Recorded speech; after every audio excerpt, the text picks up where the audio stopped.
Chief Justice Nzamba Gitonga, the former chairman of the Committee of Experts on Constitutional Review, had to answer tough questions on his role during the inquiry into the infamous Goldenberg scam. Gitonga was the fourth candidate to be interviewed for the position of Chief Justice. Michelle Ngele was there and now reports. Just show you the article. Yeah. 60-year-old Philip Nzamba Kitonga, born in Kitui County, became the fourth candidate to appear before the JSC interview panel for the position of Chief Justice.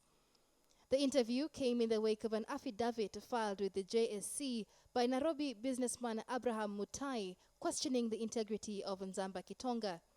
The dispute dates back to 1999, where there were allegations that lawyer Paul Mwite had received a bribe of 20 million shillings from businessman Kamlesh Patni to bungle up his private prosecution.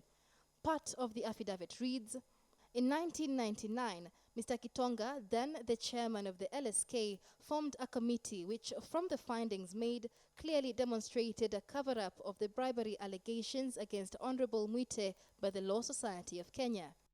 In February 2003, the Judicial Commission of Inquiry into the Goldenberg affair commenced its inquiry on the loss of 5.8 billion shillings, with Nzamba Kitonga appointed as the vice chair of the commission. The affidavit further reads, in accepting the appointment to act as a commissioner, Mr. Kitonga ought to have but did not disclose the fact that he had previously actively participated in the private prosecution of Mr. Patni and the inquiry into the bribery allegations against Honorable Mwite, and was therefore conflicted to act in the commission. But Nzamba Kitonga had this to say. His retired President Moi, the late George Saitoti, and others to come and give evidence. It is true, and I've given copies to Mrs. Amadi, that we were given an order by the High Court to summon them. But immediately thereafter, Moi's lawyers and lawyers for Saitoti went to the Court of Appeal and stayed the order. So it is not true that we ignored the order.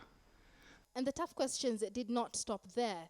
Nzamba is the only candidate for the position of Chief Justice who has not been a judge inside Kenya, a fact viewed by many as a disadvantage on his part. An institution like the judiciary benefits from ingrown leadership, as opposed to an outsider who comes at the apex and tries to run the ship without the benefit of understanding from the ground how the ship operates. How would you respond to that? I think the politics of insider-outsider have been imposed on us recently to divide the legal profession. We never had those politics before. If you remember, Chief Justice Chesoni came from this so-called outside. Although, to be fair, he had been inside, then gone outside, then he returned inside. But isn't that exactly what we do? Okay. We are by, for example, I don't regard myself as an outsider because I'm in court every day. Lawyer Nzamba Kitonga argues that the very fact that he chaired the Committee of Experts on Constitution Reviews makes him the best placed candidate to interpret that same constitution as the president of the highest court in the land. The interviews, however, continue, with Lady Justice Rosalind Nambuye being the fifth candidate to appear before the JSC interview panel on the 2nd of September. Michelle Ngele, KTN News from the Supreme Court building in Nairobi.